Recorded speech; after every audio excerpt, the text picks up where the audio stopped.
Beleza, turma. Seguindo, então, o último assunto que eu quero tratar aqui com vocês é sobre fazer algumas considerações sobre ponto de operação dos amplificadores, tá? E o que que é isso, né? O que que é isso?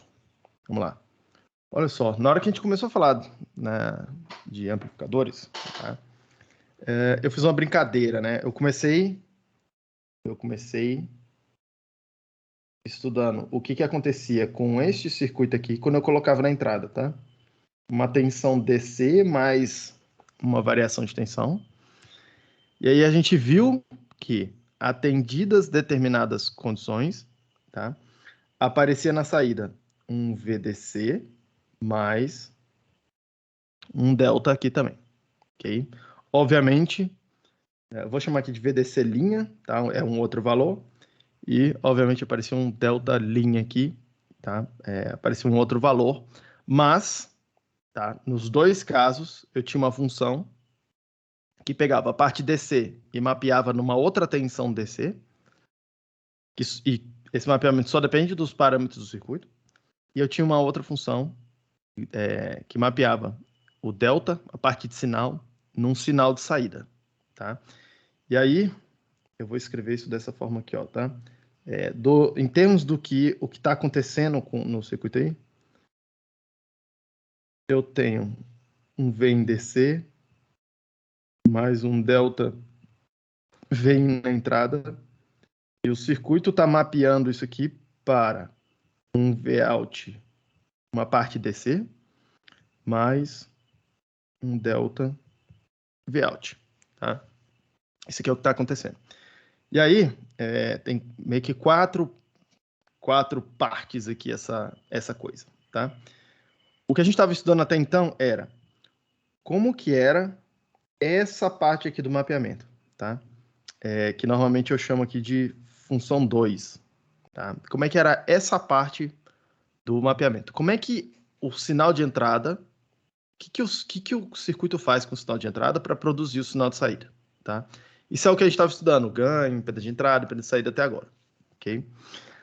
Tem uma segunda função aqui, que ela é tranquila para a gente por enquanto, que eu costumo chamar de F1, que ela tenta me explicar o que o sinal de entrada está fazendo com a tensão DC de saída, tá? Normalmente, o que a gente gostaria que acontecesse é de que essa função aqui fosse zero. Não tivesse nenhuma influência do sinal de entrada, a variação do sinal, na parte, na parte DC de saída, tá? E por quê? Porque quando isso aqui acontece, tá? Quando isso aí acontece, a gente gera um fenômeno que a gente chama de distorção. Tá? O sinal de saída passa a ficar todo bagunçado lá, a forma de onda fica toda bagunçada, tá? Então, esse termo de distorção, ele é capturado aqui. E aí, o que eu vou fazer nessa e nas próximas duas aulas aqui, então, é tentar mostrar um pouco para vocês o que acontece, como é que é a influência, tá?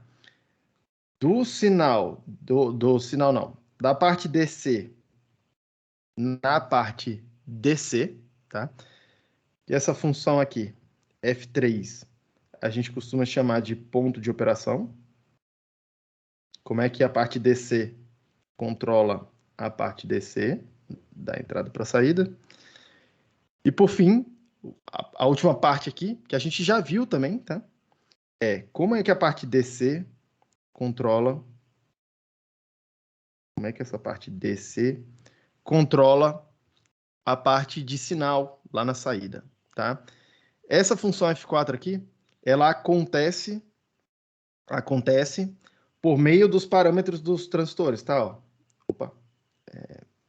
Por meio dos parâmetros de sinal do transistor. O R0 depende da corrente que está passando lá no circuito, tá? Da corrente ID ou IC, enfim. Depende da corrente DC que está passando aqui. O GM depende da corrente DC que eu estabeleci no circuito. E o RP depende da corrente DC que eu estabeleci no circuito, tá? Exceto para o caso do transistor MOS, que esse RP é sempre zero. Mas no caso do transtorno bipolar, o RP depende da corrente DC que a gente estabelecer no circuito. Então, repare, os 3 parâmetros que vão controlar depois lá, que vão influenciar, né, os valores específicos do ganho, da impedância de entrada, da impedância de saída, os parâmetros de sinal, os 3 dependem, tá, do que está acontecendo com o ponto de operação, com a entrada DC, porque ela que vai gerar uma corrente DC dentro do circuito, uma corrente de polarização, a gente costuma chamar, e essa corrente que vai dar o valor específico desses parâmetros aí, okay? O R0, o GM e o RP, tá? O que eu quero discutir com vocês é essa última parte, essa última função F3 aqui, e no seguinte sentido, tá? Eu vou estender um pouco melhor essa noção de o que é o ganho, o que é a impedância de entrada, impedância de saída, mas em especial, vamos dar uma olhada um pouco melhor em termos do ganho, tá? Como é que é a operação do circuito, dos circuitos aqui em geral, e como que a gente controla o ponto de operação, tá? Com técnicas básicas aqui, para eu escolher a corrente DC dentro do circuito e conseguir injetar sinal, porque afinal, tá? Para eu controlar o ponto de operação aqui, o que eu preciso fazer é produzir essa tensão DC na entrada, tá? Só que perceba uma coisa, eu quero, para o circuito funcionar, eu preciso botar as duas coisas juntas, né? Preciso botar o DC, preciso controlar o ponto de operação e preciso colocar o sinal, tá? E normalmente o circuito, a parte do circuito que produz o sinal não é a mesma parte do circuito que produz o ponto de operação, tá? Que produz a tensão DC de polarização. Exemplo, e várias fontes não produzem DC, tá? Mas, exemplo, todo circuito de áudio, tá? Captador de microfone, captador de instrumento musical, eles produzem esse delta, mas eles não produzem tensão DC, tá? Normalmente são indutores. Por exemplo, um captador de guitarra nada mais é do que um indutor, tá? Fica umas placas assim, tá? Vários enrolamentos na coisa ali. Normalmente tem algum tipo de ímã ou alguma correntezinha DC que passa por esses caras aqui. E aí o que se faz é a corda do violão normalmente quando é nesse esquema aqui, tá? As cordas são de aço, ou um violão de corda de aço, ou uma guitarra, ou um baixo, ou qualquer coisa assim que também tem corda de aço, tá? Mas cordas que são de material metálico, normalmente material ferromagnético, aço, ferro, tá? E aí o que acontece quando essa corda aqui, ela mexe, quando ela vibra, tá? Ela altera o campo magnético que o indutor está vendo, tá? E aí vocês viram lá em eletromagnetismo, mexeu no campo magnético, tá? Vai mexer na corrente que vai circular por esse cara. Então, essencialmente é isso que acontece, ok? Só que repare uma coisa, tá? Lá na coisa, tá? Lá na eletromagnetismo, vocês veem que esse acoplamento ele é feito por meio de derivadas, né? O gradiente de alguma coisa, o rotacional de alguma coisa, são derivadas, tá? Isso quer dizer que é o seguinte, enquanto essa corda aqui está vibrando, tá? Essa corda está vibrando, a gente só consegue capturar a parte vibratória dela aqui, a parte que tem algum tipo de movimento no tempo, tá? Alguma variação no tempo. As partes estáticas, tá? Que se essa corda aqui estiver parada, paradinha, ela não influencia nada lá naquela corrente de saída ali, ok? Então, você não percebe nada, você não percebe absolutamente nada em termos de variação, ok? Não interessa a posição da corda, só interessa como é que está a vibração dela, tá? Então, é bastante comum, é alguma coisa parecida com microfone. Microfone condensador ou um microfone de eletreto, alguma coisa assim. O microfone condensador, por exemplo, é um capacitor de placas paralelas, tá? Normalmente, alguém vem aqui e coloca uma tensão, normalmente esses caras são ativos, tá? Esses que são condensadores. Uma dessas placas aqui, ela tá montada fixa e a outra ela tá montada meio que com espaço assim, tá? E é uma membrana para ela poder se movimentar, uma membrana fina. Quando chega aqui som, ela faz vibrar uma dessas membranas, ok? E aí percebam, vibrou a membrana, na hora que ela fica mais próxima uma da outra, muda a capacitância. Na hora que ela fica mais distante uma da outra, muda a capacitância, tá? No caso, quando está mais próximo, aumenta a capacitância. Quando ela fica um pouquinho mais distante, diminui um pouquinho a capacitância, tá? Se eu mantiver tensão fixa em cima desse cara aqui, o que eu estou vendo é uma variaçãozinha de corrente, tá? I é igual a C dVdt, ok? Nesse caso que eu estou mexendo, o C, e aí a gente consegue perceber uma correntezinha. Só que perceba, isso aqui só vai aparecer alguma coisa, tá? Enquanto essa placa aí estiver vibrando. Quando não estiver vibrando, a tensão está fixa, ok? E aí, normalmente, tem um outro capacitor lá que é para filtrar essa coisa aqui, tá? Então, é bastante comum as fontes de sinal que a gente usa, elas não produzirem essas tensões DC, tá? E mesmo quando elas produzem, tá? Mesmo quando elas produzem, normalmente não é exatamente a tensão que a gente precisa dentro do circuito, tá?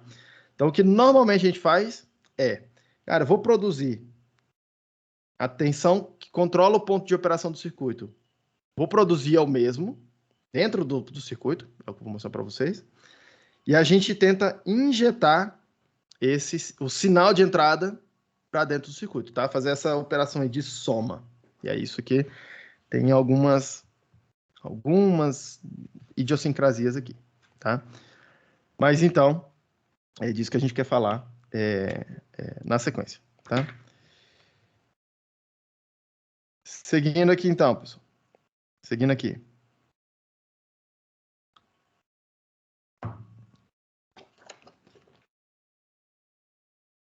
Seguindo aqui. Eu vou fazer do ponto de vista... eu vou fazer a conta aqui com o transistor MOS, tá? É ligeiramente mais simples. Mas tudo que eu vou discutir aqui com vocês em termos qualitativos se aplica exatamente igual, se aplica exatamente bem aos circuitos produzidos com transistores bipolares, tá? A gente vai ver que, essencialmente, o transistor bipolar ele gera para a gente uma possibilidade adicional de circuito de polarização. Vou mostrar para vocês um pouco mais lá para frente. Porque a gente tem aquela corrente de base, tá? A gente pode aproveitar a corrente de base para gerar a polarização do circuito. Mas fora isso, e a gente não consegue fazer isso no transistor MOS, né? Corrente é zero, tá? Mas fora isso, tudo é muito, muito parecido mesmo, tá? Mas olha só uma coisa aqui. Vamos dar uma olhada de novo nesse circuito, tá? Esse circuito aqui, deixa eu chamar aqui de RD.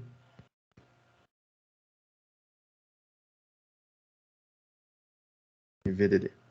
Beleza? Vamos dar uma olhada nesse circuito aqui, tá? Porque o que a gente fez até agora foi considerar o seguinte.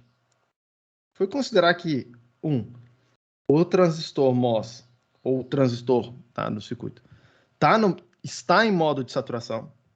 E aí, quando a gente fez isso, a gente escreveu o quê? Vout vai ser VCC menos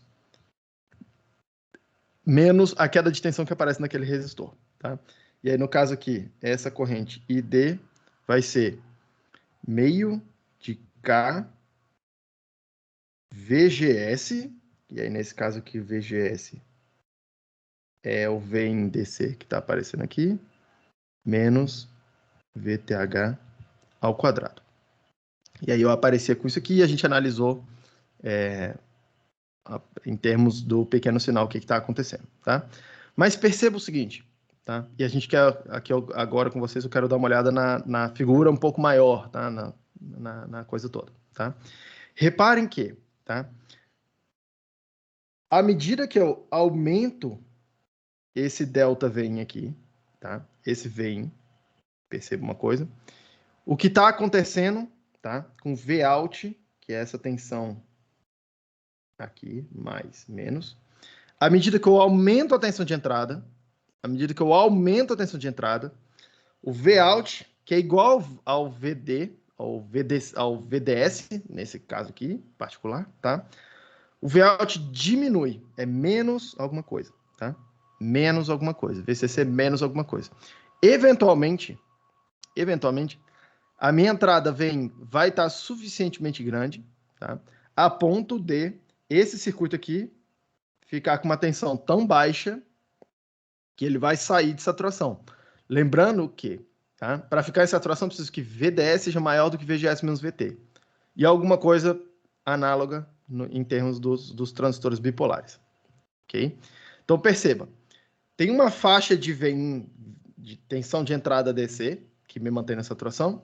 Se eu aumentar muito essa tensão de entrada VIN, aí, eu saio da saturação e vou para o triodo. E por que para o triodo, tá? Porque o que eu estou falando aqui com vocês eu estou aumentando essa tensão, então eu já estava conduzindo, eu estou conduzindo ainda mais, tá? Então o VGS está maior que o VT, e eu estou baixando essa tensão aqui, à medida que eu aumento a primeira, ok?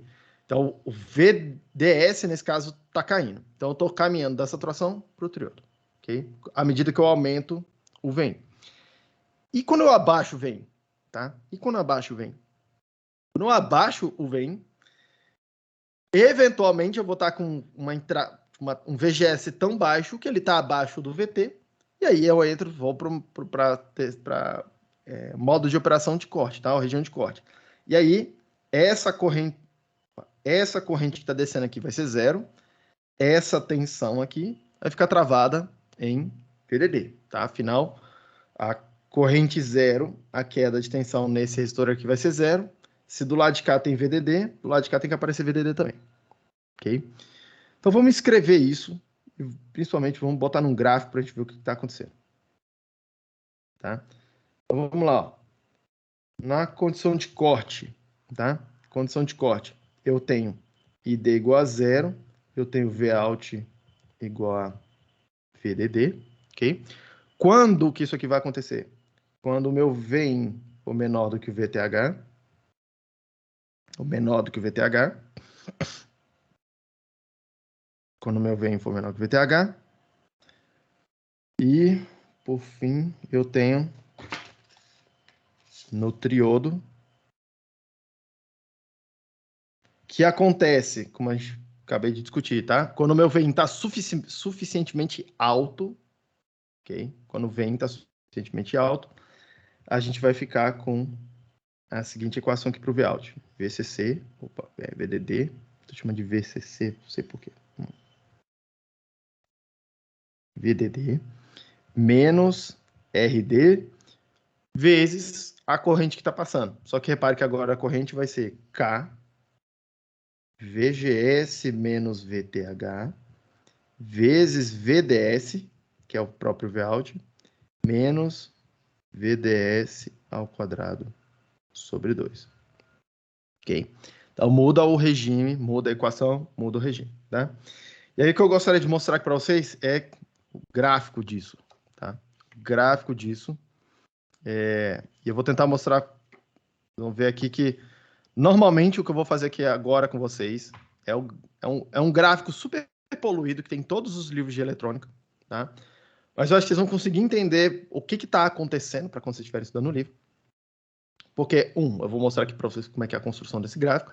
E 2, a gente vai poluindo ele aos poucos, tá? Então, vocês vão vendo o que está acontecendo em partes. Mas repare algo aqui, tá?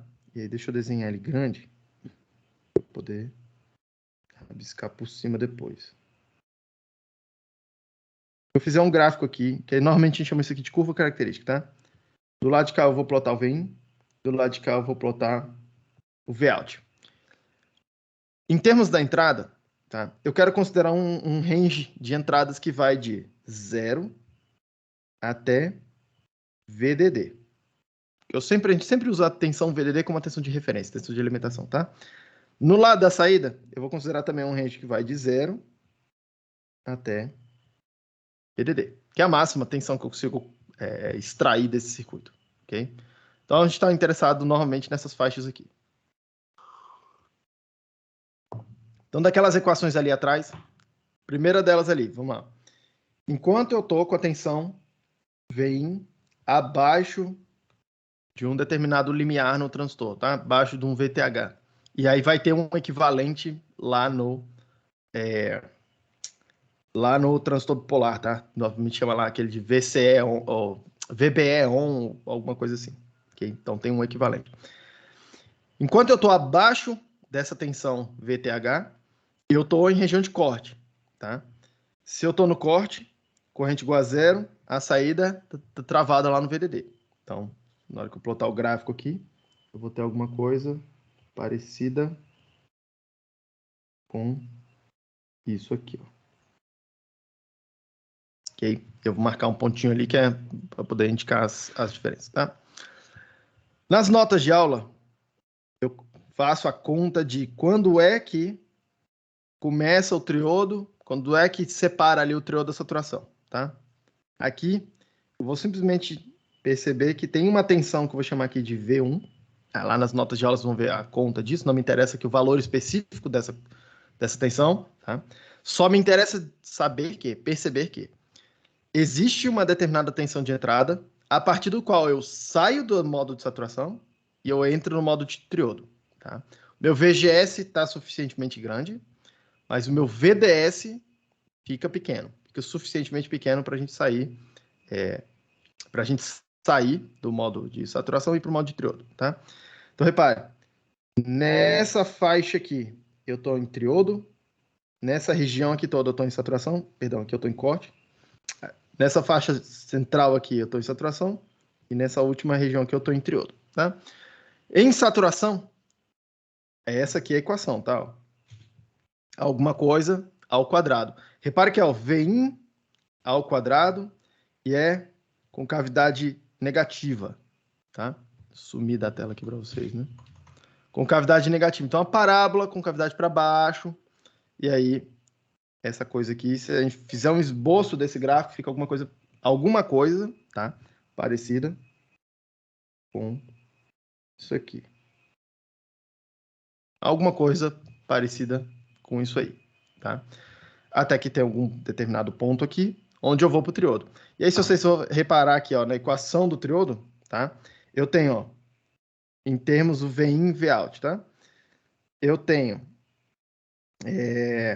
uma coisa ligeiramente mais complicada, tá? Repare que tem V-in aqui, mas o V-out depende do próprio V-out, tá? Eu não vou resolver aqui bonitinho com vocês, mas se vocês resolverem aí, isolar o V-out, isolar a conta toda, tá? Vocês vão ver que é alguma coisa próxima de uma parábola com concavidade para cima, começando exatamente nessa ponta aqui, ó. Então, alguma coisa mais ou menos assim, tá? Mais ou menos assim, ok? Dando um pouco uma licença poética aqui para o meu desenho, meio que na escala ou fora da escala, tá? Beleza. E aí, o que é que a gente estava fazendo? O que era o ganho? Tá? A gente chamou o ganho de... A gente estava calculando assim, né? Ó, como é que a tensão de saída é controlada pela tensão de entrada. Tá? Repara, tem derivada da tensão de saída em relação à tensão de entrada. E aí, repara uma coisa. Esse gráfico aqui já é, ó, tensão de entrada, tensão de saída. Tá? O que a gente está calculando, o ganho, tá? É a derivada desta curva aqui em cada um dos pontos. Em cada um dos pontos aí dessa curva. Okay? Então, repare, o que a gente estava fazendo até então, tá? Era falar que existia um ganho, mas na verdade, vão existir que infinitos ganhos, tá? Quanto que é o ganho do circuito? E o que é que a gente estava fazendo até ali, tá? A gente estava escolhendo um ponto de operação, a gente estava escolhendo algum lugar, por exemplo aqui, tá? Por exemplo, uma tensão de entrada DC fixa, tá? E a gente estava calculando a derivada dessa curva em torno desse ponto. Isso era a conta que a gente estava fazendo quando a gente está fazendo aquela história ali de modelo linear, modelo de sinal, aquela coisa toda, tá? Repare, lá está simplesmente calculando a derivada da coisa, tá? Falta escolher qual é o ponto onde eu vou pegar. Por quê? Se eu pegar, fizer o ganho, fizer a derivada aqui, eu tenho um determinado ganho, tá? Repare que a inclinação nesse caso aqui é negativa, por isso que o ganho é menos alguma coisa neste circuito aqui em particular, tá? Por isso que o ganho é negativo, e maior será o ganho quanto mais inclinada, quanto mais levantada for essa curva. Okay? É isso que a gente tem que perceber. Tá? Só que eu posso escolher outro ponto como ponto de operação. Nada me impede, por exemplo, de botar meu circuito funcionando aqui, ó, escolher essa tensão de entrada DC, e aí repare, se eu fizer isso, essa que é a derivada, repare que eu tenho um pouco menos de ganho. A inclinação ficou um pouco mais deitada, tá? Repare ainda, tá, gente? Nada me impede, nada me impede de escolher um ponto de operação aqui, ok? E aí tentar calcular um ganho. Obviamente que se ali a equação está constante, tá? Saída igual a VDD. A inclinação disso aqui é zero, meu ganho é zero, indicando que eu não consigo controlar a saída. Mas nada te impede de querer fazer isso, tá? Por algum motivo, ok? E nada me impede também de escolher um ponto de operação aqui dentro, no triodo. Nada me impede de colocar o circuito para funcionar no triodo, tá? Vai existir um ganho? Vai existir um ganho. Normalmente um ganho menor do que a gente consegue no modo de saturação, tá? Normalmente menor do que o que a gente consegue no modo de saturação, mas ainda assim consigo fazer um ganho, consigo fazer a coisa toda, tá? O que o projeto clássico de amplificadores vai falar para a gente? E aí, normalmente, deixa eu desenhar isso aqui numa escala um pouquinho, que normalmente acontece, tá? Normalmente essa coisa aqui é um pouco mais íngreme assim, e ela encaixa aqui, tá? O que a técnica clássica vai falar para a gente, tá? Duas coisas. Vocês estão me ouvindo, gente, que tá falando aqui que tá com a internet caindo? Alô? Tá claro, professor. Tá bom. Ah, tá chegando aí? Beleza. Vamos lá. Se der algum ruim aí, me avisa aí, eu tô de olho no chat aqui hoje. O que a técnica clássica de projeto de amplificadores vai falar pra gente? Que a gente quer duas coisas, tá? Duas coisas. Primeiro, o máximo ganho possível, ou seja, tentar escolher um ponto de operação onde a inclinação, a derivada dessa curva seja máxima. E aí vocês percebam aqui que tem uma determinada faixa, tá? Eu vou marcar aqui assim, vermelho. Tem uma determinada faixa onde eu tenho o maior ganho possível. Tá? É onde essa curva está mais inclinada, a região onde ela está mais inclinada, e é a região onde eu vou conseguir o maior ganho possível. Tá? Então, a primeira coisa que a técnica clássica vai falar para a gente é o seguinte: olha, você quer um amplificador linear, você quer operar na faixa com esse máximo ganho, não só porque é máximo ganho, mas quando eu vier aqui e colocar uma reta, que é o que a gente está fazendo, eu tenho uma determinada faixa razoável de entradas que são bem aproximadas por essa reta. Porque percebam o que está acontecendo. Se as minhas entradas, tá? Elas estão concentradas aqui, ó. A variação de entrada está concentrada numa faixinha aqui, onde está tudo dentro dessa reta aí, tá? Fica todo mundo mais ou menos bem aproximado, tá? Na hora que a minha entrada ela está suficientemente grande, tá? A ponto de excitar, por exemplo, pedaços aqui que começam a ficar meio distantes dessa reta, a gente começa a errar bastante. A gente começa a errar, ok? Então, a técnica clássica vai falar o seguinte, vai começar falando o seguinte para a gente. Cara, procura o ponto de maior ganho, tá? Procura o ponto de maior ganho e limita a excursão do seu sinal de entrada, tá? De modo a ficar operando sempre dentro de uma faixa bem linearizada mesmo do circuito, tá? Com pouco erro. Nada, tá, gente? Nada impede a entrada de excursionar mais. Nada me impede, tá? Nada me impede de, se eu coloquei aqui, projetei o circuito para operar dentro de uma faixinha de entrada bem estreitinha, nada impede, tá? De meu circuito excursionar mais, tá? Uma faixa maior. O que vai estar acontecendo?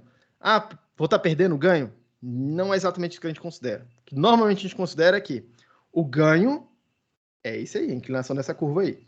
Tem a ver com a inclinação dessa curva aí. O que a gente considera é, se você começar a excursionar mais, você está errando alguma coisa, tá? Você está errando. E esse erro aí, a gente chama de distorção. Ok? Então, o circuito que tem distorção, O ganho é o ganho linear que vocês calcularam lá, que a gente estava calculando até agora, tá? E o que a gente chama de distorção? Tudo aquilo que fugiu dessa aproximação linear, ok? Aqui eu não vou entrar em detalhes de como calcula, até porque começa a ser uma boa complicação, nem como que mede, mas essencialmente o que você está fazendo é tentando medir quanto está se afastando desse comportamento linear, tá? Então essa é a primeira coisa. Projeto clássico de amplificadores lineares vai falar para a gente, olha, primeiro, limita a faixa de entradas, a sua excursão de entrada, tá? A excursão é esse ΔV nas entradas aqui, que eu vou aceitar, entre aspas, aceitar, tá? No meu circuito. Limita isso tem que ser suficientemente pequeno, para que você consiga posicionar essa faixinha aí, numa determinada região, onde você tem um ganho bastante linear e um ganho bastante elevado, tá? Normalmente é isso que o projeto clássico vai falar, essa é a primeira coisa. A segunda coisa é o seguinte, a segunda coisa que normalmente a gente está interessado é o seguinte, eu gostaria, já que eu estou fazendo amplificador, de entrar com um sinal de entrada pequenininho e sair com um sinal de saída grande, tá? Sair com um sinal de saída grande. Essa curva aqui está falando para mim o seguinte, tá? Em termos da saída, olhando aqui para o lado da saída agora, a máxima tensão que eu consigo colocar lá é VDD, a mínima tensão que eu consigo colocar lá é VDD, que eu consigo produzir, tá? Então tem um limite, tem uma faixa dinâmica na saída, um limite de tensões que eu consigo produzir, ok?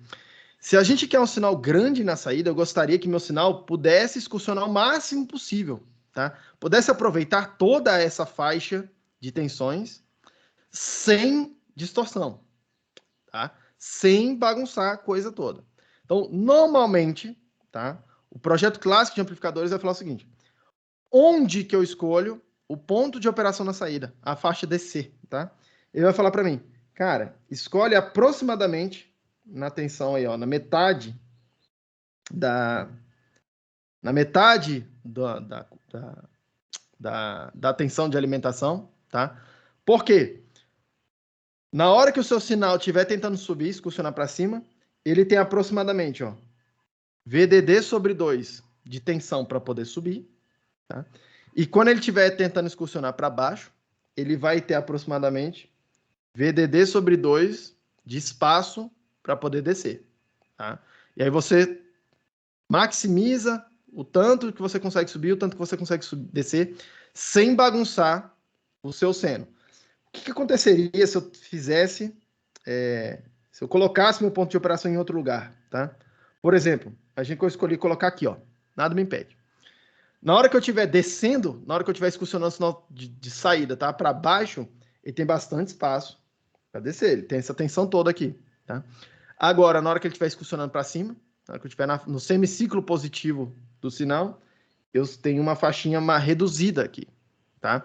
Se eu tentar excursionar mais do que isso, o sinal vai começar a ficar achatado lá, tá?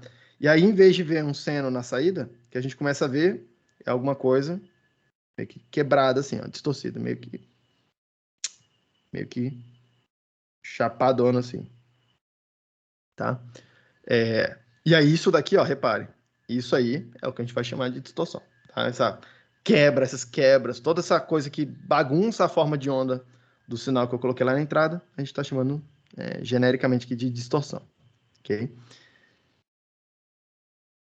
Por isso, Professor, normalmente, sim.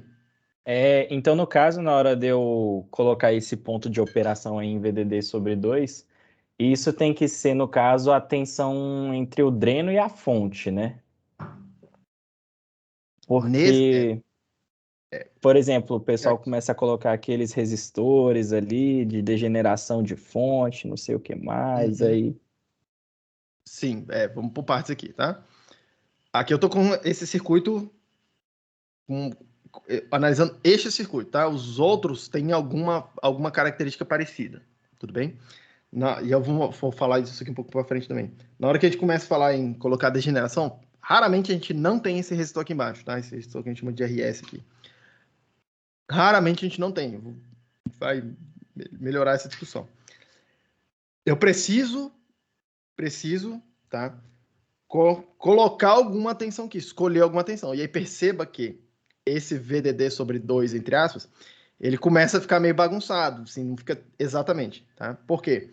Porque eu vou gastar uma faixinha de tensões aqui com aquele resistor RS, ok? Com aquele resistor RS. E aí o que a gente vai tentar fazer, aí tem meio que duas abordagens, tá? Tem a galera que é meio que, cara, eu vou botar no VDD sobre 2 e ponto final, tá? Vou botar no VDD sobre 2 e ponto final. E aí tento colocar aquela faixinha ali, ó, do RS, uma faixinha curta. Tem uma outra galera que vai falar assim, cara, agora minha faixa útil não é mais de 0 a VDD, é de 0 até, sei lá, é de 1 até VDD, por exemplo. Tá? Eu escolhi 1 volt ali. Aí você bota na metade dessa faixa, essa faixa útil que você tem. Ok? Mas na prática, foi o Pedro, né, que falou comigo? Na prática, Pedro, faz pouca diferença. Perdão. Faz pouca diferença na hora que tem a degeneração, você botar lá no VD sobre 2 ou botar em algum lugar um pouquinho diferente, tá? Na prática faz pouca diferença. Tá, beleza. Beleza? Então, normalmente o que a gente está tentando colocar aqui é no VD sobre 2, tá? É por isso que quando eu tô dando lá de laboratório, lá no laboratório, raramente eu peço para alguém calcular alguma coisa. Assim, calcula aí quanto é que tem que ser o ponto tal, não sei o que, para gerar. Porque o que vai acontecer, tá? Repare que eu controlo a tensão de saída controlando a tensão de entrada. A tensão de saída é uma consequência da tensão de entrada. Se eu quero a saída em VDD sobre 2, como é que eu determino qual a entrada? Você pode calcular, fazer um monte de conta, tá? Mas no laboratório lá, o que eu faço, tá? Eu venho aqui, coloco o medidor de tensão nessa ponta aqui, boto o voltímetro aqui, DC, tá? É tudo DC o que a gente tá falando, boto o voltímetro aqui, e aí eu começo a controlar a tensão de entrada, ok? E aí eu vou aumentando a tensão de entrada, vou aumentando devagar, começo lá no 0, vou aumentando devagar. Eu espero que essa tensão de saída aqui comece nos 5 volts, e uma hora ela começa a diminuir. E aí eu vou aumentando a tensão de entrada até chegar aproximadamente o VDD sobre 2. Na hora que chegou, eu leio lá na entrada quanto que eu estou colocando, e aquilo vai ser a tensão que eu preciso colocar para polarizar o circuito. É simples assim, tá? O que eu estou fazendo lá é falar assim, cara, olha só, para eu gerar essa tensão aqui, na saída, eu preciso que minha tensão de entrada seja essa tensão de entrada aqui. Ponto.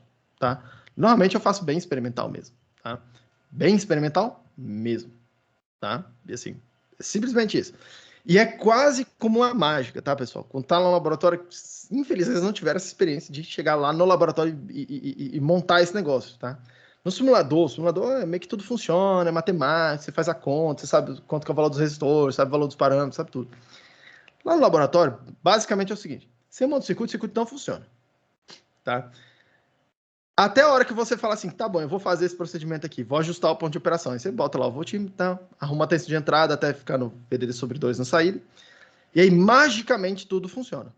Tá? Magicamente, tudo funciona. Por quê? O que você está fazendo? Você está ajustando o seu circuito para funcionar bem aqui, ó. Bem aqui. No ponto onde, você tem muito ganho. Sempre vai ter muito ganho. Tá? 2, sempre vai estar num ponto onde você tem muita possibilidade de discussão de saída, tá? E aí, percebam aqui o que eu vou fazer, tá? Eu vou marcar em torno desse ponto de operação aqui, eu vou botar um eixo como se fosse o tempo, tá? Bem em cima daquele ponto ali, aquela referência ali. E aí eu vou usar tempo com Vin para fazer um gráfico. Normalmente a gente está acostumado a ver assim, né? Ó, tempo, tensão de entrada. E aí, se eu puser um seno aí nessa coisa, tá? Que eu tô falando aqui, vou botar um sinal aqui. Ok? Como é que aparece isso nesse gráfico aqui, tá? Se o tempo tá indo para baixo, o V tá aumentando para cima, ok? Desenhar de azul. Na hora que eu fizer um seno, que eu tô falando, é que vai aparecer alguma coisa assim. Vai aparecer alguma coisa assim. Ok? Então, se eu quiser indicar meu sinal de entrada lá variando no tempo, é isso aqui que eu quero fazer, tá? E aí, repare, onde que está aquele eixozinho do tempo? está em cima do ponto que eu escolhi para ser a referência aqui do circuito, tá? O ponto de operação. Okay? Eu posso escolher em qualquer lugar, tá? A gente pode escolher qualquer lugar daquela faixa ali. Eu estou escolhendo num ponto que normalmente a gente escolhe, que me produz aquele VDD sobre 2 na saída, tá? Então, botei o meu eixo de referência ali, tá? Isso quer dizer que, em valores absolutos, tá? Na hora que eu puser aqui, ó, no tempo, olhar no tempo, a entrada tem que estar em torno de uma tensão que eu vou chamar aqui de V1, tá? E aí ela tem que estar subindo e descendo aqui em torno desse V1. Tudo bem? É isso que está desenhado ali naquela curva azul. E aí o que o circuito vai fazer? Tá? Se eu for olhar agora a tensão de saída.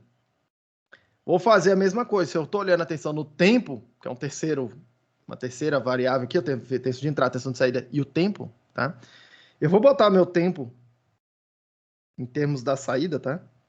Bem aqui. E aí eu vou considerar esse par aqui, ó. Tempo, tensão de saída, que está crescendo para cima, nesse caso aqui. Ok?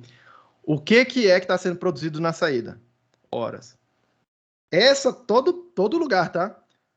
Em todos os instantes de tempo, onde a saída estiver aqui, ó, em cima dessa tensão V1, eu estou aqui em cima da tensão VDD sobre 2.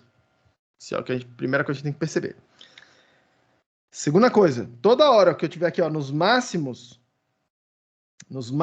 da tensão de entrada, tá? Onde que eu vou estar na saída? Ora, eu vou estar projetando a tensão de entrada, estou batendo nesse ponto aqui da curva, tá? Batendo nesse ponto da curva, então estou projetando ela para o lado de cá, tá? Então perceba, ó, esse primeiro ponto é 0, tem algum lugar aqui no meio do caminho, tá? Um máximo. Tem algum lugar aqui, mais ou menos por aqui, tem outro máximo, e aí segue. Na hora que eu estou olhando o mínimo, os mínimos lá do meu seno na entrada, tá? Eu estou pegando, ó, os mínimos estão aqui, estou projetando e levando lá para cima, lá, na minha curva vermelha, tá? E aí, eles vão estar em cima desta linha aqui, que é a linha das tensões de saída, tá? Então, em algum lugar aqui, ó, tem um mínimo da entrada, aparece um máximo na saída. Em algum lugar aqui tem um mínimo na entrada, tem um máximo na saída. E aí, se eu for plotar, e aí repare, tá? O mapeamento das entradas para saídas é uma reta, então ela não vai distorcer, não vai bagunçar a forma da tensão de saída. E aí na saída eu tô com alguma coisa assim, ó. Na saída. Um sinal grandão, passando lá no tempo, tá? Por isso que eu falei para vocês, normalmente esse gráfico aqui é bem poluído, que agora já está bem poluído, mas o que ele está tentando mostrar? Ele é o gráfico mais legal da disciplina, tá? Assim, de eletrônica. Ele está tentando mostrar como que é a curva característica do amplificador, essa curva vermelha aí, ó, essa curva branca aí. 2, como que é a curva linearizada do amplificador, como que é a resposta linearizada, que é essa parte vermelha aqui. Que é o que a gente estava fazendo quando a gente está calculando o modelo linear do circuito, tá? Aquela coisa de modelo de pequeno sinal, o nome que você quiser chamar. Quando a gente troca lá o transistor no circuito pela fonte de corrente, com R0, com RP, faz a conta com aquela coisa ali, o que a gente está fazendo é fazer a conta em cima dessa linha vermelha. Tá? Ele mostra para mim o sinal de entrada entrando aqui, tá? E aí ele indica para mim, opa, o sinal é alguma coisa que está se movimentando no tempo, está variando no tempo, normalmente no tempo, tá? Mas está variando no tempo. Esse é o clássico. E ele está excursionando em torno de um determinado ponto. Que ponto? Tá?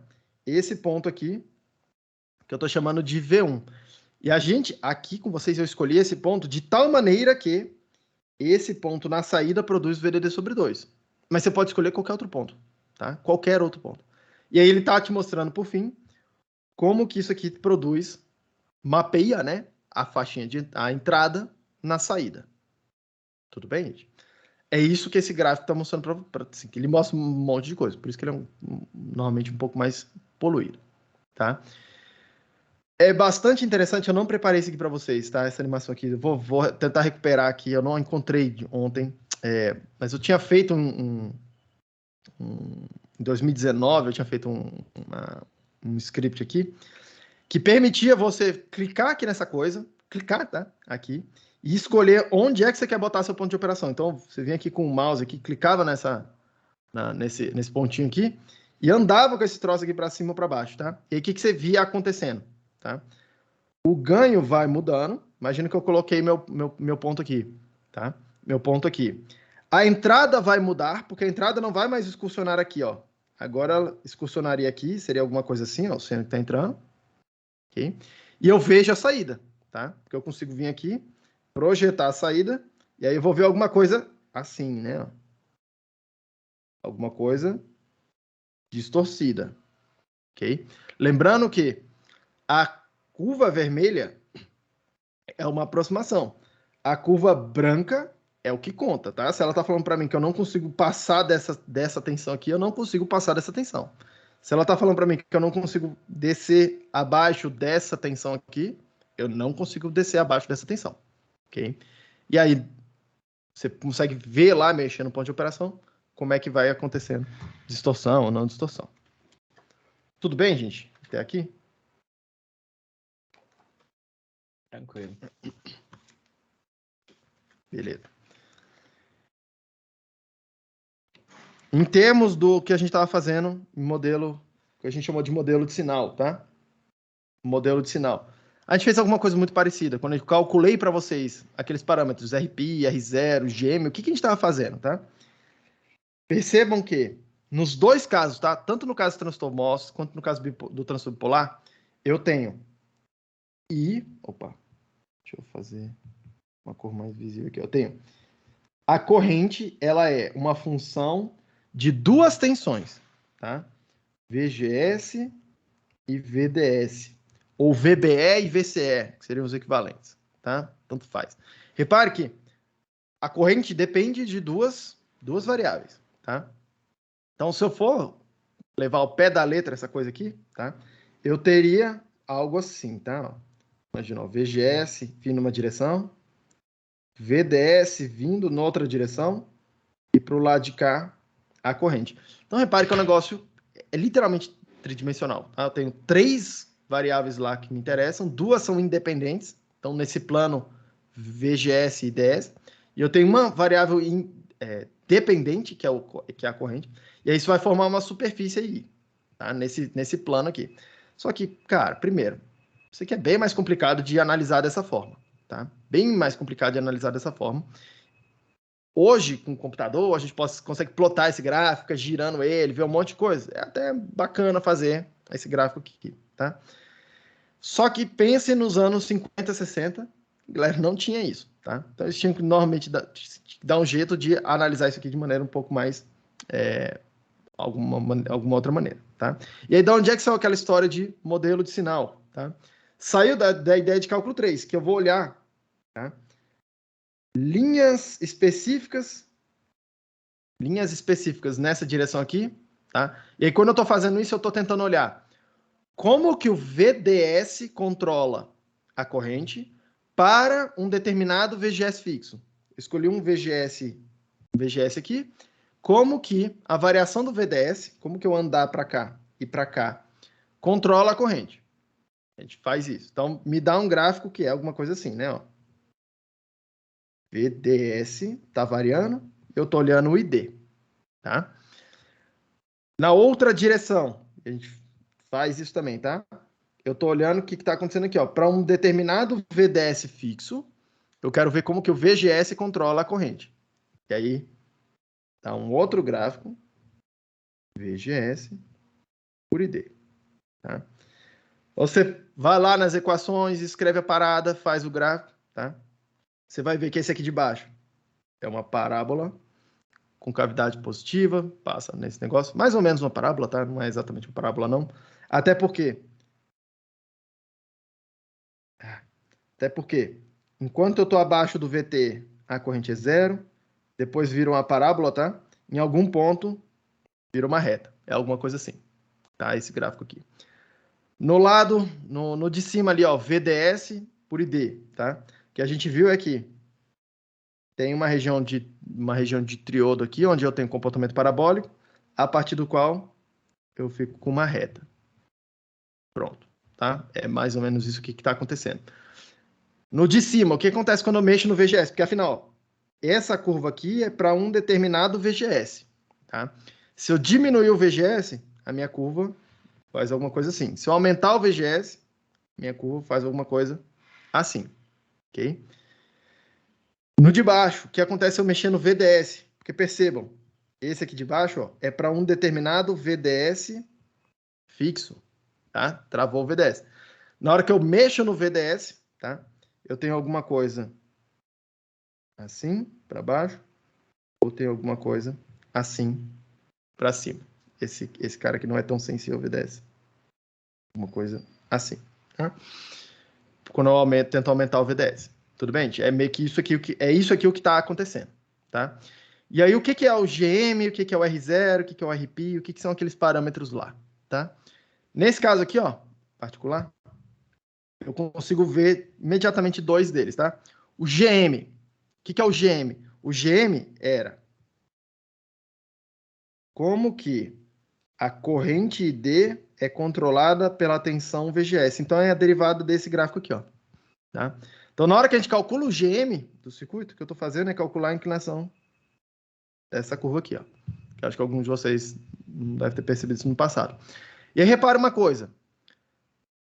Quando eu estou em modo de saturação, que é essa no lugar aqui onde eu mostrei, tá? Eu estou com o máximo GM, eu estou com a máxima inclinação, tá? Mas nada me diz que no triodo eu não tenha um GM. Eu vou ter um GM. GM é derivada dessa curva em qualquer ponto. Escolhe um ponto e calcula a inclinação, tá? Repare que eu poderia ter escolhido aqui, ó, para operar com o meu circuito, tá? Quanto que é o GM? O GM vai ser a inclinação dessa curva aqui, ó. Repare que, na hora que eu estou fora da saturação, o GM diminui. Mas isso quer dizer que eu não tenho GM, eu não consigo fazer um amplificador? Consigo fazer, tá? Consegue fazer ganho, consegue fazer a coisa toda. Só é mais difícil, tem menos poder de controle, tá? No triodo, você tem menos poder de controle sobre a corrente. Essencialmente é isso que eu estou falando aqui, tá? O controle do VGS para a corrente. Por isso que é mais difícil fazer amplificador aí. Mas alguma coisa te impede de fazer? Não, tá? Não te impede de fazer. Inclusive, e aí projetos um pouco mais moderninhos, hoje em dia a gente quer fazer tudo baixa potência, tá? Para baixar a potência, lembrando, ó, P é igual a V vezes I. Para baixar a potência, eu preciso abaixar tensão e eu preciso trabalhar com correntes menores. Tá? Então, se eu tenho alguma coisa assim,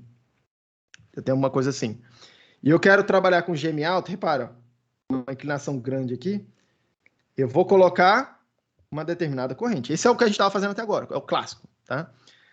Para quem for no futuro trabalhar com eletrônica um pouco mais avançada, tá?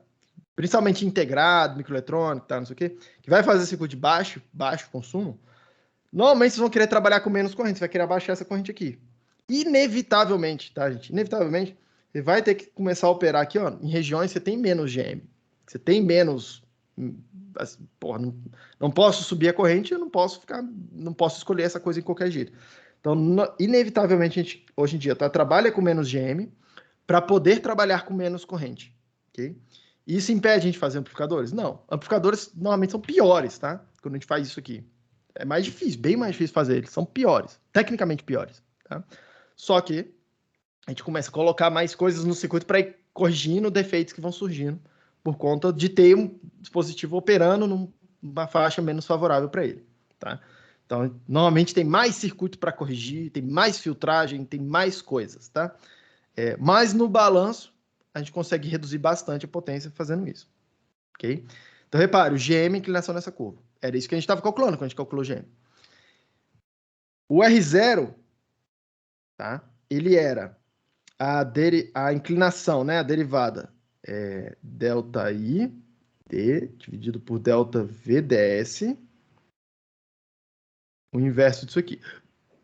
Como que o VDS controla o ID? É isso que o R0 está tentando medir para a gente. E aí perceba que isso aí é o inverso da derivada. Mas, essencialmente, o que o R0 está fazendo é olhando quanto que é a derivada em algum lugar aqui e falando para mim, olha só, o R0 é o inverso dessa derivada aqui. Então, se essa inclinação aí está pequena, repare, está bem deitada, então, do ponto de vista da matemática, você vai calcular a derivada, vai dar um número pequeno, tá? A reta está bem deitada, tá? O inverso disso vai dar um número grande, alta impedância. Tá? Por isso que a alta impedância, quando a gente olha nesses gráficos aí, são inclinações baixas, tá? Pequenas aqui. Tudo bem? Repare que é o que a gente viu até ali atrás, tá? Esse R0, normalmente, ele influencia lá a impedância de saída, e a impedância de saída, maximizar a impedância de saída, normalmente maximiza o ganho. Foi isso que a gente viu naquelas contas lá que a gente estava fazendo. É isso que a gente precisa perceber. Maximizar a impedância de saída, normalmente passa por maximizar esse R0, tem a ver com maximizar o ganho. Okay? Normalmente isso. Por isso que, repare, no modo de saturação, que é daqui para frente, ó, é onde eu tenho a menor inclinação, onde eu vou ter o maior R0. Tá? Onde eu vou ter o maior R0. Alguma coisa me impede de vir aqui escolher operar no triodo, botar meu ponto aqui, ó, na parábola? Nada impede a gente, tá? Nada me impede. Vai ter um determinado R0, que é o inverso da inclinação nessa curva aí. Vou marcar aqui de azul, por exemplo. Vai ter uma inclinação. Eu consigo calcular o inverso disso, vai dar um R0. Só que percebam, se a inclinação aqui está mais alta, o inverso disso vai dar um número menor. A impedância cai bastante. A impedância interna do transistor cai bastante na hora que a gente está no modo de triodo. O que dificulta também fazer o circuito com mais ganho. Por isso que, normalmente, quando a gente quer um amplificador linear, tal, coisa toda, o projeto, vou chamar de fácil, é tudo no modo de saturação ou tudo em modo ativo. Né? Quando a gente vai para o modo de triodo ou para o modo de saturação do transistor bipolar, piora o GM, repara aqui, ó, cai o GM, cai a impedância de saída interna do transistor. Tá? Então, fica mais difícil fazer um amplificador, fica mais difícil fazer ganho de tensão, fica mais difícil. Okay? Por isso que o projeto moderno hoje, tá? Por que a gente tenta ir para esses modos aí mais esquisitos, tá? Porque a gente começa a operar em correntes menores. Repare que daqui para cá eu fui para corrente mais baixa, daqui para cá ó, eu fui para corrente mais baixa. Corrente mais baixa quer dizer potência mais baixa, faz consumo que precisa de menos energia. Mas normalmente é um projeto bem mais complicado, tá? O clássico gasta bastante energia para fazer. Okay? Mas, quanto mais energia eu coloco no meu circuito, mais, entre aspas, fácil é controlar esses parâmetros. Mais ganho eu consigo fazer. Tá? Então, repare, ó, olha os trade-offs acontecendo aqui. Para eu ter bastante ganho, normalmente eu vou gastar bastante energia. Para eu ter bastante linearidade, tá? Para eu ter bastante linearidade, que é essa relação aqui, ó, ser bem linear, normalmente eu vou gastar bastante energia. Eu preciso estar em modo de saturação aqui, ó. Tá? Modo de saturação, eu preciso botar bastante corrente lá, tá? Ou preciso deixar uma corrente ligada lá o tempo todo. Normalmente eu vou gastar bastante energia para fazer circuitos mais lineares, circuitos com mais ganho, tá? E se eu quero fazer o circuito com menos potência, normalmente eu vou ter um circuito com mais distorção. Normalmente eu vou ter um circuito com menos ganho, com menos impedância de saída, com menos coisas, tá? Vai sempre uma troca, tá? Você tem que dar energia para o sistema te dá alguma coisa em troca. Alguma dúvida, gente, seguindo aqui? Não? Sim, diga lá. Aí na saturação é esse maior gasto, né? Passando lá para o triodo ou para o... É porque normalmente, para ficar em saturação, eu normalmente tenho mais corrente, tá? No circuito, que olha só. Se eu olhar o gráfico aqui, ó, do VGS, eu começo com corte, tá? Ó, VGS é abaixo do VT, para um determinado VDS fixo, tá? Para um determinado VDS fixo. Eu fico aqui, ó, num determinado modo, e aí depois eu tenho essa reta aqui, tá? Então, normalmente o que a gente quer fazer é trabalhar um pouco mais para cá, onde está mais reta, onde está mais linear essa resposta aqui, tá? O GM fica um GM constante, ok? No caso do VDS, que eu estou com alguma coisa assim, tá? Se eu quero operar em modo de saturação, eu preciso operar daqui para cá, ó, que é aos pontos onde tem mais corrente. Tipo, essa curva tem mais corrente. Tá? Então, normalmente, saturação por partes, tá? Aumentar a corrente não melhora tudo, tá? Eu vou mostrar aqui para vocês que tem um certo paradoxo aqui, mas as contas vão mostrar para a gente que mais corrente não é necessariamente melhor para algumas coisas aqui no circuito. Mas, escolhido uma faixa de operação, normalmente eu preciso maximizar a corrente dentro de uma determinada faixa para poder ter mais linearidade, mais ganho, mais as coisas. Tudo bem? Mas vamos por partes aqui, tá? Seguindo então, pessoal. Seguindo então aqui. Deixa eu fazer uma outra conta aqui. Uma outra conta aqui com o transistor MOS, entrar ligeiramente um pouco mais de detalhe. Que é o seguinte, justamente essa história do GM, tá? Porque isso aqui vai dar pra gente algumas indicações de coisas que você olha e fala assim, cara, já vou perguntar para vocês, tá? Vou botar um segundo e falar assim, o que eu tenho que fazer para aumentar o ganho? Em termos de corrente, de tensão, aí a intuição nossa vai falar assim, aumenta a corrente, melhora o ganho. Aumenta, que é o papo que eu tô falando aqui agora, tá? Mas a conta vai mostrar pra gente que aumentar a corrente piora o ganho, diminui o ganho, tá? Então vou mostrar para vocês aqui algumas coisas. Mas vamos lá. Especificamente para o MOSFET, tá? Para o transistor bipolar, tem algumas variações aqui. A coisa um pouquinho mais reta. Mas vamos lá. A gente viu que o GM do transistor MOS, ele era K, que é uma constante, VGS menos VTH. O VGS é o VGS DC, a parte DC que você está botando no VGS. Tá? Só que repara, porque eu posso reescrever isso aqui de outras formas. Tá? Lembra que ID era na saturação, tudo que eu estou falando aqui na saturação, tá? Meio de K, VGS menos VTH ao quadrado. E aí eu posso identificar o seguinte. Repare que K vezes VGS menos VT é o GM, tá? Então eu posso tentar isolar o GM nessa equação aqui, tá? E aí, fazendo isso, eu vou ficar com... Repare que eu vou deixar do lado direito, tá? K vezes VGS menos VT. E aí, para o lado esquerdo, eu vou passar o ID, que já está lá, esse meio, vou passar multiplicando 2, e eu vou passar o outro termo lá que está multiplicando, que é VGS menos VT. Do VGS menos VT ao quadrado aqui, ó, tá? Então, eu vou ficar com o seguinte, ó, GM, eu posso reescrever e falar que é 2 vezes ID dividido por VGS menos VTH. Ok? Então, eu posso reescrever o GM dessa forma aqui. Repare ainda, tá? Repare ainda que eu posso fazer o seguinte, ó. ID é igual a K sobre 2, VGS menos VTH ao quadrado, tá? VG ao quadrado. E aí eu posso falar o seguinte, eu vou multiplicar em cima e embaixo no lado direito por K, por essa constante K. E aí eu fico com K ao quadrado dividido por K. Para que eu fiz a mesma coisa. Para que fazer isso? Porque aí eu posso identificar, ó, que isso daqui é o GM ao quadrado.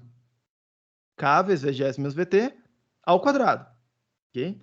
Então eu posso olhar e falar assim, pô, eu posso isolar o GM dessa outra forma aqui então. Falar que o GM é 2 vezes K vezes ID dentro da raiz quadrada.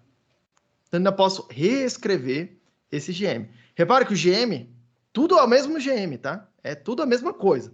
Só que eu posso olhar ele, ora desse jeito aqui, ora desse jeito aqui, ora desse jeito aqui. Eles me dão... Ele tem várias caras. Basicamente é isso que eu estou falando, tá? Ele tem várias caras, tá? Por que isso aqui é... Por que isso aqui é importante? Tá? Vamos lá. A gente viu ali nas aulas passadas, tá? Que o ganho dos amplificadores normalmente é GM vezes RD, né? Ou a impedância de saída lá, Z out. GM vezes Z out, tá? Ou menos isso daí, ou mais isso daí, ou isso daí dividido por alguma coisa que tem a ver com isso daí também, tá? Ou esse termo aqui, ó, GM vezes Z out, é um termo é razoavelmente importante, tá? Então, repara o seguinte, se eu substituir o GM, e se eu, no caso aqui, tá? Considerar que o Zout é uma impedância, é só a impedância que eu estou colocando lá fora do meu circuito, eu vou ficar com isso aqui. Eu posso reescrever como sendo 2K ID raiz vezes RD. Tá? Se tiver um resistor lá no lugar do Zout. Tudo bem, gente? E aí, repare aqui o que está acontecendo. Opa, perdão. Estou falando não é RD que eu quero, não. Vamos lá. Quero ver aqui o que está acontecendo com esse R0, tá? Quando eu boto R0 aqui. Imagino que tem uma impedância grande lá. A gente viu atrás aí também, ó, que R0, ele é 1 sobre lambda ID. Tá? Então, eu ainda posso reescrever isso como sendo, ó, 2K ID raiz de 1 lambda ID. Isso aqui é o ganho do circuito. Tá? E aí eu gostaria que vocês percebessem o seguinte. Tá? Considerando que a impedância de saída está alta, está comparável ao R0. Repare o seguinte. O que está acontecendo com o ganho em termos da corrente que está lá dentro do circuito? Eu tenho um termo que fala para mim. Se você aumentar a corrente, aumenta o ganho. Só que aumenta a raiz quadrada disso. Então, é um aumento razoavelmente lento. E tem um outro termo que está falando para mim o seguinte. Se você aumentar a corrente no circuito, tá? Você diminui o ganho. E aqui eu estou com a diminuição de... Esse termo aqui, ó, ID, que está dividindo, tá? Ele tá crescendo mais rápido do que o que está dentro da raiz. Okay? Isso aqui vai dar um indicativo para mim, tá? Dá um indicador para mim de que se eu quero aumentar o ganho... Cadê? Se eu quero aumentar o ganho no meu circuito, o que eu preciso fazer é diminuir a corrente. Eu preciso tentar trabalhar com menos corrente. O máximo possível que eu puder. Tá? O máximo possível que eu puder. Tudo bem? Obviamente, esse diminuir corrente, considerando um determinado ponto de operação. Tá? Considerando um determinado ponto de operação. Então, normalmente o que a gente está tentando fazer é... E aí perceba uma coisa, tá? Tudo aqui é um monte de trade-offs aqui. Se eu tentar diminuir a corrente, tá? Diminuir a corrente quer dizer aumentar esse cara aqui. Lembra disso, tá? Diminuir a corrente que está descendo aqui quer dizer que essa tensão que está do lado de cá, eu estou tendendo a aumentar ela, tá? Isso quer dizer o seguinte. Diminuir a corrente para dar mais ganho tende a subir esse ponto de operação para cá, tá? Trazer o ponto para o VDD sobre 2 tende a aumentar a corrente. Tende a aumentar a corrente. Então, normalmente está procurando é algum balanço, algum equilíbrio entre essas variáveis todas, porque percebam que elas concorrem entre si, tá? Se eu quero mais ganho, eu quero mais isso, eu quero mais aquilo, eu não consigo fazer tudo, um amplificador, vou chamar assim de perfeito, tá? E aí, isso aqui eu trouxe para vocês para marcar o segundo trade-off, que é extremamente comum em amplificadores, não tem como a gente fugir, tá? Se eu quero mais excursão de saída, normalmente eu preciso trocar a excursão pelo ganho. Eu não consigo fazer um amplificador com muito ganho, e que tenha muita excursão de saída. Tá? Essas duas coisas, elas são concorrentes, elas competem umas com as outras. Então, se eu tenho um amplificador que pega um sinal pequenininho e transforma num sinal gigante, tá? Muito ganho, esse sinal gigante, ele não consegue excursionar muito. É isso que eu estou falando, tá? Agora, se eu quero um sinal que excursiona muito, eu não consigo fazer a razão muito grande. O sinal de entrada já tem que entrar um pouquinho maior. Ok? A razão aqui entre eles não consegue ser mais tão grande assim. Ok? Mas eu consigo, repare, trocar. Eu sempre, ou quase sempre, tá? Eu preciso trocar excursão de saída pelo ganho, tá? E aí, várias pessoas perguntam, tá? Professor, mas quando você está lá fazendo uma coisa, o que você prioriza? Você prioriza o ganho ou você costuma priorizar a excursão de saída? Tá? A resposta é sempre depende. Tá? Depende. Na minha experiência, priorizar a excursão de saída normalmente é vantajoso. Tá? Normalmente é vantajoso. E aí olha o que eu estou falando para vocês. Normalmente, eu não me preocupo com ter um circuito com ganho muito elevado, tá? Propositalmente, eu faço circuito com menos ganho. Para quê? Para ter mais discussão de saída. Qual é a vantagem de ter mais discussão de saída, tá? E aí, aplicações que vão pedir isso, que vão falar para mim se isso é uma vantagem mesmo ou não. Mas qual que são as vantagens, tá? Com mais discussão de saída, eu tenho mais linearidade, tem um circuito mais linear, tá? Ele gera um circuito com menos distorção. Então, toda aplicação que é sensível à distorção precisa de mais discussão de saída. Não tem muito o que fazer, tá? Quando que isso acontece, professor? Fala para mim na prática aí. Toda vez que a sua informação está codificada em amplitude, na amplitude do sinal. Pode ser que ela esteja codificada em mais de um parâmetro, mas se tiver amplitude, se a amplitude for importante, vai precisar de linearidade, tá? Os dois casos clássicos aqui, né? Quando a gente está fazendo circuito de comunicação, principalmente, estou falando em modulação. Modulação, no caso analógico, AM, tá? Ou modulação QAM, quadratura e amplitude, tá? QAM, por exemplo, PAM, por exemplo, tá? Que tem uma parte do sinal que está codificado na amplitude. São codificações digitais, tá? Mas elas são razoavelmente sensíveis à distorção. Então, nesse lugar, nessa coisa aí, nessas codificações, você precisa de uma certa linearidade nos circuitos, nos amplificadores, no circuito que você vai fazer, tá? Dou exemplo aqui, tá, para vocês de QAM. Pessoal da essas internet que vem por cabo, tá? TV a cabo, essa coisa toda, usa bastante esse tipo de modulação aí, tá? QAM, porque é uma modulação muito compacta, coloca muitos símbolos usando uma banda razoavelmente restrita, tá? Então, isso aqui tem uma importância prática, assim, monstruosa, tá? Toda vez... Onde que isso aqui não vai importar? Tá? Quando a amplitude não for importante para você. Tá? Quando a amplitude não for importante, distorção não é um problema gravíssimo. É um problema, tá? Mas é um problema... É menos, assim. Tipo, linearidade já não é uma questão tão relevante no meu projeto. Quando que isso acontece? No caso aqui de modulação analógica, rádio FM. Você escuta lá no rádio do carro. Hoje a gente nem escuta tanto, né? Bota lá na internet, escuta Spotify, né? Mas assim, rádio FM, que é extremamente importante, tá?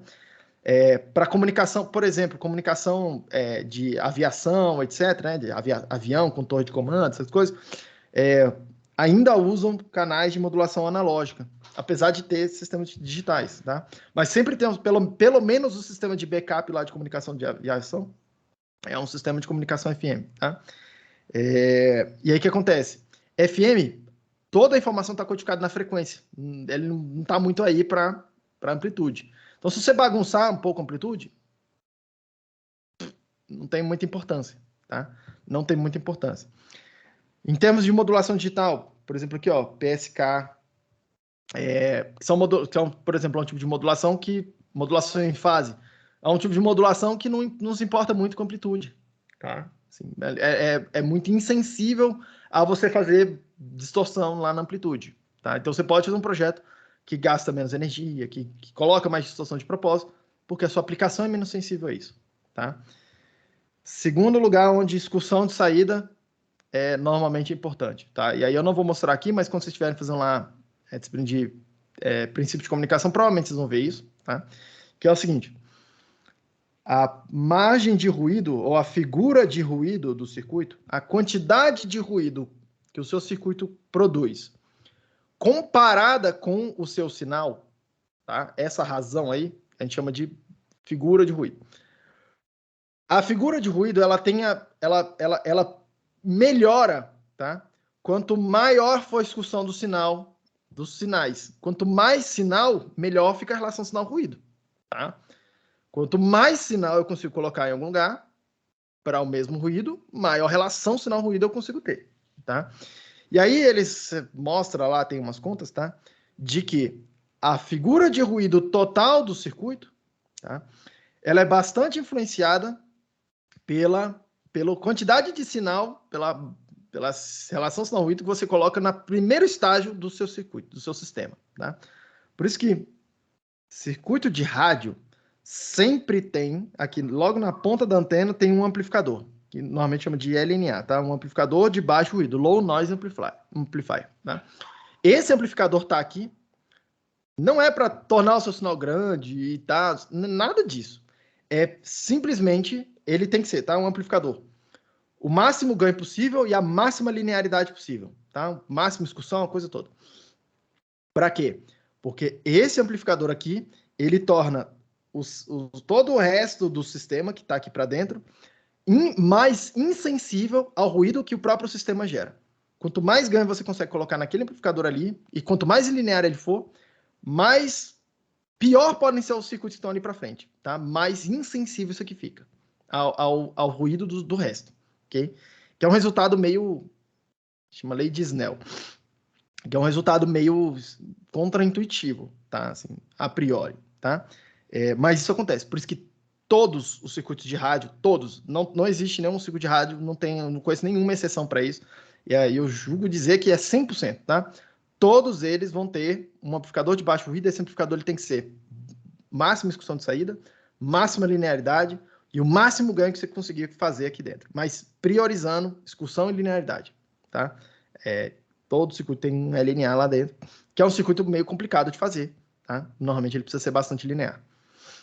Tudo bem, gente? Então é meio que aí onde a gente aí onde a gente está usando cada uma dessas coisas, tá? Seguindo. Que horas são, hein? 9h39. Hoje não tem testinho, tá, gente? Deixa eu zerar aqui. Como a gente começou atrasado, eu desabilitei o testinho de hoje. Tá, se bem que tá num bom horário para terminar. Então, na aula que vem, eu vou fazer o seguinte. Na aula que vem, eu vou mostrar duas coisas para vocês, tá? Na aula que eu vou mostrar duas coisas para vocês. Como que a gente gera a tensão atenção DC lá dentro do circuito, então. Tá? A gente gostaria de fazer isso. E eu vou mostrar duas técnicas básicas para vocês, tá? A primeira delas é a mais simples que a gente pensa. Eu quero produzir uma tensão. Eu tenho uma tensão fixa já, VDD, no circuito. Normalmente o que a gente faz ou algo que a gente pode fazer é usar um divisor de tensão para produzir uma tensão, que é a tensão de entrada lá, tá? Que produz máxima excursão, aquela coisa toda. Ok? Só que aqui gera um problema. O circuito que a gente vai começar tratando é esse aqui, tá? A gente vai começar tratando na aula que vem esse daqui. Mas aqui eu gero um problema, que é o seguinte. Como é que eu coloco o sinal aí para dentro? Tá? Como é que eu coloco o sinal aí para dentro? E como é que eu tiro o sinal aí de dentro? Tá? Porque se eu chegar aqui e colocar, ó, meu sinal tá aqui, DC 0 nesse sinal. Se eu, espetar ele aqui diretamente, o DC, que está aparecendo nesse nó aí, tá? Onde eu preciso ter uma tensão de polarização, o DC está 0. E aí o amplificador não funciona. Então eu preciso colocar alguma coisa aqui no meio para separar essas duas coisas. De tal forma que separe os domínios DC, né, a parte contínua, e que deixe o sinal passar. Vamos discutir como é que a gente faz isso. Mesma coisa quando eu quero tirar o sinal, tá? Quando eu quero tirar o sinal, eu tenho a alternativa de vir aqui e botar a carga diretamente aqui, mas tem hora que fazer isso bagunça a coisa toda. Por quê, tá? Lembrando que tem uma corrente DC descendo aqui. Isso quer dizer que lei de Kirchhoff das correntes. Essa corrente é igual a essa corrente, mais a corrente está passando pelo transistor. DC. Se a minha carga não aceita a corrente DC, isso é um problema, tá? Isso aqui é um problema. Exemplo de carga que não aceita a corrente DC. Alto-falante, tá? Alto-falante. Alto-falante dinâmico, que a gente chama, né? Mas alto-falante, tá? São os mais normais, os mais comuns. Eles são uma bobina do lado de cá, tem um ímã que está ligado num cone, né? Numa membrana assim que vai vibrar, tá? Se você puser corrente DC aqui, ó, tá? Essa bobina esquenta. E aí vai rapidamente deteriorando esse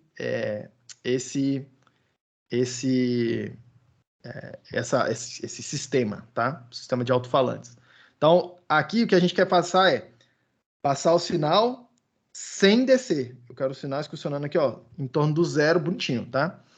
Em torno do zero bonitinho. Então, normalmente, quando eu preciso disso, eu preciso botar alguma coisa aqui no meio do caminho que não deixa o DC ir para frente, mas deixa o sinal ir para frente.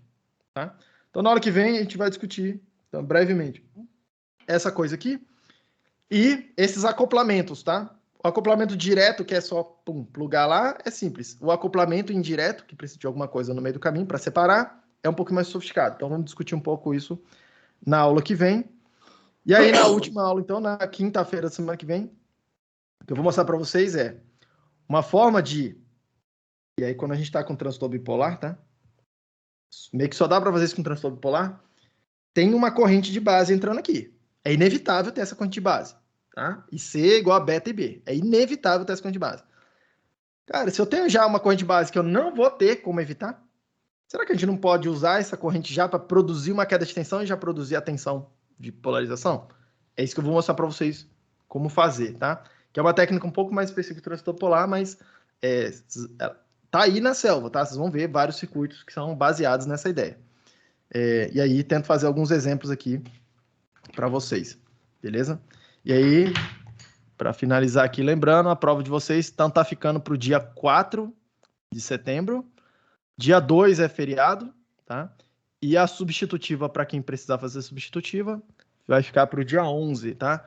Lembrando que a substitutiva substitui a sua menor nota, seja ela a da prova 1, seja ela da prova 2, seja ela a média dos testes do semestre inteiro, tá? Então, mesmo que você tenha tirado 0 nos testes do semestre inteiro, se você for lá e fizer a substitutiva e tirar uma nota razoável, vai substituir esse monte de 0 aí que você foi tirando ao longo do semestre, eventualmente, tá? Então, quem tá mal nos testinhos, toda, não desanima. Oi? Matéria toda, né? A substitutiva matéria toda, tá? Mas é uma prova ok, assim, tá? É para fazer em 2 horas, mais ou menos no mesmo padrão da primeira prova, tá? Okay. Que vai ser mais ou menos o mesmo padrão da segunda prova também. Tudo bem? Alô?